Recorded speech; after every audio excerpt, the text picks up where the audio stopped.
खुदा में रज़वी हो। Today is Garvi Sharif. Today is Garvi Sharif because Shahadat has reached Durban and has been confirmed. So today is Garvi Sharif. Whose nisbat is Garvi Sharif? Sarkar Ghaus Azam Jilani al-Baghdadi radiyallahu anhu, Shahanshah Baghdad, Sultan al-Awliya, Imam al-Awliya, Hazrat Shaykh Abdul Qadir Jilani al-Baghdadi radiyallahu ta'ala anhu. Allah subhanahu wa ta'ala has put the Awliya Allah on this dunya as the spiritual pillars of support. Allah has put the Awliya Allah in this dunya as the spiritual pillars of support. It is because of them that everything is held up. It is because of them in reality everything is held up. If it rains, it is raining also through the barakat of the Awliya Allah. If the crop starts growing, it is from the barakat of the Awliya Allah. Obviously everything is from the court of the beloved Rasul Sallallahu Alaihi Wasallam, but the Awliya Allah are the spiritual beacons that are placed in the dunya for this purpose. The Awliya Allah, they are those blessed, we all know, but I am giving you a quick reminder. Who are the Awliya Allah? The Awliya Allah are those blessed and chosen servants of Almighty Allah who have reached such a grand level and a grand maqam of excellence. They have reached such a level of spiritual excellence that ordinary minds like you and I are unable to reach that level. Leave alone we just reaching that level, our minds can't reach that level. Yes, we make dua that may Allah include us amongst His pious servants. May Allah include us amongst His beloved servants. But our minds cannot reach the maqam that Allah has given personalities like Sarkar Ghaus Pak. The taqat and the ruhaniyat that Allah has given Sarkar Ghaus Pak radiyallahu anhu and all the awliya Allah, it is a level that ordinary minds like us cannot reach it. These are those pious and mubarak servants of Allah subhanahu wa ta'ala that we say that they are the oceans of knowledge, wisdom and piety. They are oceans. Okay, they are the oceans of knowledge, they are the oceans of piety, they are the oceans of wisdom and they are the oceans of humility. With all the taqat that Allah gives them, they are humble. They have humility. They are simple. They don't have dikhawa and takabbur. This is the beauty of the Awliya Allah. You will see this in these pious and beloved servants of Allah subhanahu wa ta'ala. And I said they are the oceans of knowledge, they are the oceans of wisdom, they are the oceans of piety, they are the oceans of humility, but at the same time, under their feet flows the oceans of the dunya. Under their feet flows the oceans of wealth, the treasures of the dunya. It flows under the feet of the awliya kiram. And leave the insan, leave us human beings, leave the insan, leave the human beings, leave the insan. Even those things in Allah's creation which are regarded as not having intellect, even those things in Allah's creation which are regarded as not having intellect, recognize the awliya Allah and seek their blessings. Now it's Garvi Sharif today. I'm telling you this and I'm going to talk a little bit about awliya today. Our every Jummah is about awliya and mashayikh and our Budagani. Why? Because these are the ones who take us in the court of Rasul Pak Sallallahu Alaihi Wasallam. These are the ones who take us in the court of Rasul Pak Sallallahu Alaihi Wasallam, and through them we understand what is our responsibility in the court of Allah and His beloved Rasul, and our duty in the court of Allah and His Rasul Sallallahu Alaihi Wasallam. So the awliya Allah, leave us. Today you have those people, they say, why are you doing Garvi Sharif? Why I am doing, why are you getting taklif? Why kar rahe hum, taklif tujhe ho raha. Why are you eating niyaz? खा रहे हम, पेट में उसका दर्द हो रहा है. We are eating, their stomach is pain. भाई जब खाओगे नहीं तो भूख से मरोगे. If you don't eat, you will suffer the hunger. Alhamdulillah. We go to Garvi Sharif, to Ghaus Pak ki niyaz. We go to Khwaja Garib Nas, to Chhati Sharif ki niyaz. We go to Milad Sharif, to Barwi Sharif ki niyaz. Everywhere, Alhamdulillah. Really, there is no doubt that Ahl Sunnat are blessed. From all directions we are receiving the mercy of Allah subhanahu wa ta'ala. Okay? Now I'm telling you, for those who don't understand this, I'm going to be simple. I know everybody here understands.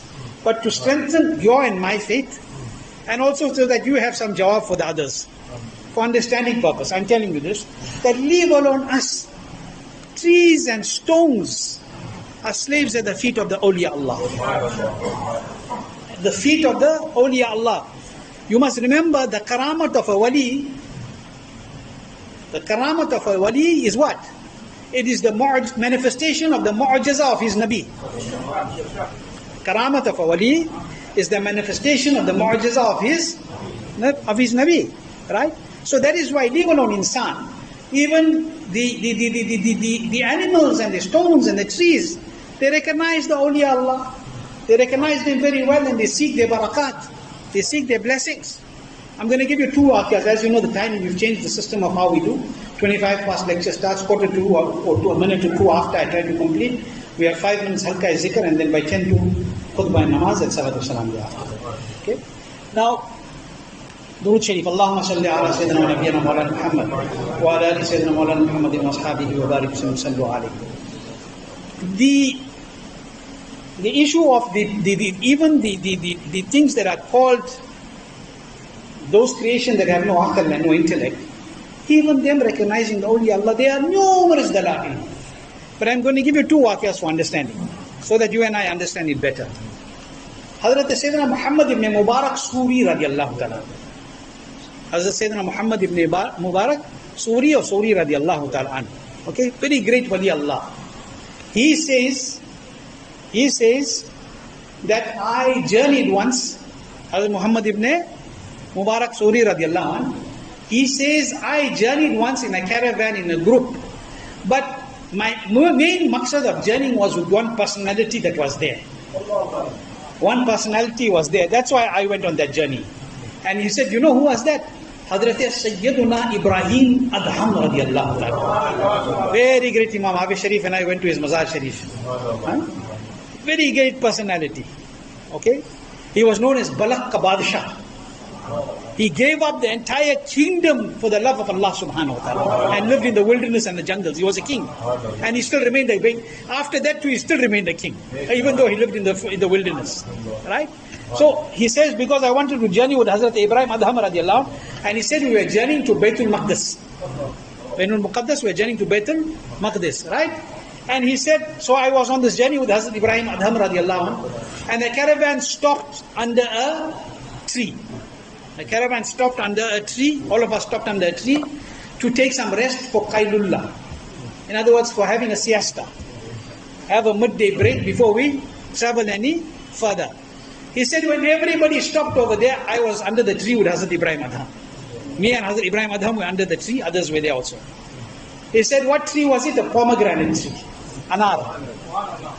It was a anar. Okay, anar tree. Now, he says, while we were under this tree, at that time, Hazrat Sayyidina Ibrahim bin Adham radiallahu anh and us, while we were under the tree, he says, I occupied myself in namaz. While others were having a siesta, I decided to read some namaz. He said, after I completed, I heard a voice saying to Hazrat Ibrahim Adham, a voice from the tree, from the root of the tree. A voice could be heard saying, Oh Abu Ishaq, referring to Hazrat Ibrahim Adham, Oh Abu Ishaq, eat something for me so that my value may be enhanced. The pomegranate tree is talking. The root of the tree is talking. Oh Abu Ishaq, eat something from me so that my value is enhanced. Hazrat Sayyidina Imam Suri radiallahu ta'ala an, Hazrat Sayyidina Muhammad bin Mubarak Suri radiallahu, Muhammad bin Mubarak Suri radiallahu, he says, I heard this voice one time, then I heard it second time again, saying the same thing. Eat something from me so that my value will be advanced. I become more valuable. Said third time again, the roots of the tree was talking.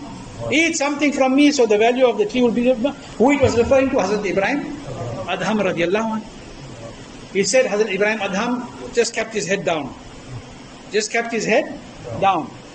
said, then I heard the voice from the tree saying, Oh Muhammad, tell him to fulfill my request. Oh Muhammad, tell him to fulfill my request. In other words, now the tree was talking to who? Hazrat Imam Suri radiallahu anhu. He's telling Muhammad Mubarak Suri, saying, tell him, oh Muhammad, tell him to fulfill my request. Oh Muhammad, request to him that should eat something from me.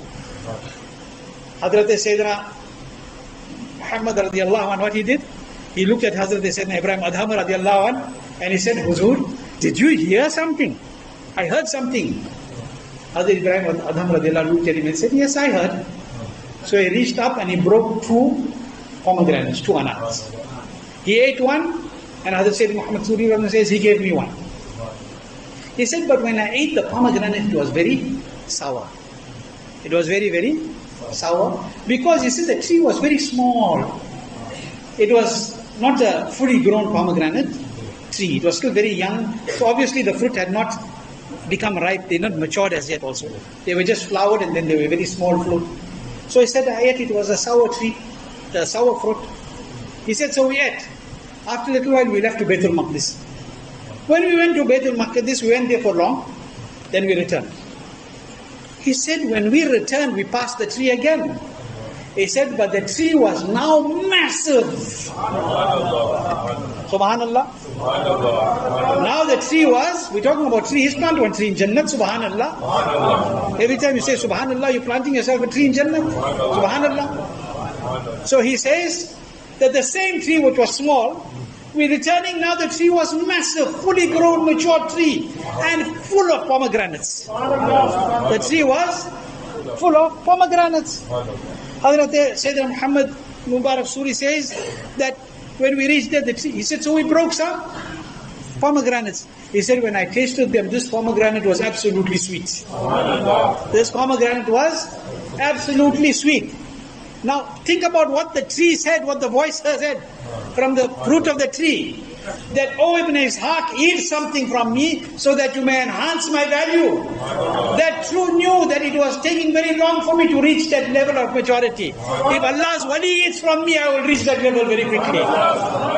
So the tree was teaching us a lesson. That if you want to reach a great spiritual level, try by yourself, you're not going to get there. Eat the niyaz of Sarkar Hossein Baqir. Become close to the Awliya Allah. Become close to the pious servants of Allah. You'll reach that level very quickly. You'll flourish. You'll bloom. That's what the tree was teaching. And now tell me, if a tree knows the Awliya and the tree seeks the wali's blessings and is blessed so much that he knows that the pomegranate tree knows. And do you know what? That pomegranate tree thereafter, whoever passed there, the Mashaykh and the Ulama have written, whenever any Abideen, pious worshippers passed there, they stayed on the tree became known as Rumanatul Abideen. It became known as the pomegranate tree of the pious believers. Now, how is it? And one beauty, you know, in a pomegranate tree, if you read about it, a pomegranate tree takes 6 to 7 months before it gives fruits. As it flowers, it takes 6 to 7 months. And in that particular area, the trees used to only give fruit once in the season, in that area. Only once in the season. But the karamat was that this tree used to give fruit 2 times in the season. This fruit afterwards, after Hazrat Ibrahim Adham and Hazrat Sayyidina Muhammad Mubarak Suri ate from it, it started to give fruit how many times? 2 times. I started to think, why all the other trees gave fruit 1 time in the season? Why this tree giving fruit 2 times in the season? To the karam of my Mashaykh, I understood something, that 2 awliya ate the fruit from it. 2 awliya ate the fruit from it. So Allah blessed it with being flourished 2 times in the season and giving fruit 2 times in the season. Now you think about it, if this is the fadilat and this is the barakat of these pious servants of Allah subhanahu wa ta'ala on a tree, then how much of their barakat is on the Ummah Mustafa sallallahu alayhi wa sallam? How much their Nazare Karam is on us? These are pious servants of Allah, that Allah subhanahu wa ta'ala's creation even takes their blessing, takes their dua. And there's another example, one very, very great pious personality, Hazrat Sahal ibn Abdullah radiallahu anhu. It is written that there was one leader amongst, some say it was a Persian leader, he was a king, and his name was Yaqub ibn Lays. But he had oppressed a lot of people. Okay, like kings, some kings usually do. And Yaqub ibn Lays became very ill. He became very ill. And Yaqub ibn Lays became so ill that all his doctors gave up. And you know there's something. There's one niyaz of Ghaus Pak, while I'm on the topic, it's called Tosha Sharif. The Tosha of Sarkari Ghaus Pak. It is the Ruhani inspiration of Ghaus Pak, that where the physicians fail, there this power of my niyaz only starts. Samajh rahe? So, that's food for thought. This Yaqub ibn Layth was very sick, couldn't come right. All the physicians failed. So one of the people, some people in his kingdom, they told him, you know what? In your kingdom, in your country, in a certain place, there lives one fakir, one pious man. His name is Sahal ibn Abdullah. His name is Sahal ibn Abdullah radiallahu ta'ala. We feel that if you ask him to make dua for you, you will get shifa. If you ask him to make dua for you, Allah will give you shifa. So, this Yaqub ibn Layth, the king, what he did, he sent for Hazrat Sahal ibn Abdullah radiallahu ta'ala. And when Hazrat Sahal ibn Abdullah arrived in the king's court, he said, please make dua for my shifa. You know what he answered? These are the shan of Awliya. No matter how tyrant the king may be or who he may be, they didn't care. They spoke what was right. They spoke what was right. What did he do? What did he do? When the king said, make dua for me, he said, how will the dua of anyone be accepted on your behalf when you have so many innocent people oppressed and locked in your jails? How will anybody's dua be accepted for you? He said immediately, Yaqub ibn Layth could give a command, release all the prisoners. Release all the prisoners. When he said release all the prisoners and they were released, Hazrat Sahal ibn Abdullah radiallahu anh picked up his hand and he made dua. And what a beautiful dua. Do you know what dua he made? He said, oh Allah, just as you showed him humiliation in sinning, just as you showed him zillat in guna, in sinning, oh Allah, similarly show him honor in obedience and cause his illness to go away. When Hazrat Sahal ibn Abdullah radiallahu anh made this dua, the king was given shifa. He became well. He got so happy. He called all those who were with Hazrat Sahal ibn Abdullah, and then what he did, he called his ministers and his courtiers and he said, bring this much of gold, bring this diamonds, bring this and bring that. And he said, I'm offering you all this, O Sahal ibn Abdullah. I'm so happy that because of your dua I've been here. He refused all of it. He said, I don't want anything from you. I didn't come here for this. I don't want it. And he walked away. He went back into the wilderness where he used to live. All his companions that were with him, they told him, we think you made a mistake. Oh Sahal ibn Abdullah, we think you made a mistake. You should have taken everything from him. You should have taken everything from him. And after taking it, you should have given it to the faqirs. You should have taken everything from him and you should have distributed it amongst the mendicants. When Hazrat Sahal ibn Abdullah radiallahu anh heard that, there were stones lying in front of him. He looked one time at all the stones.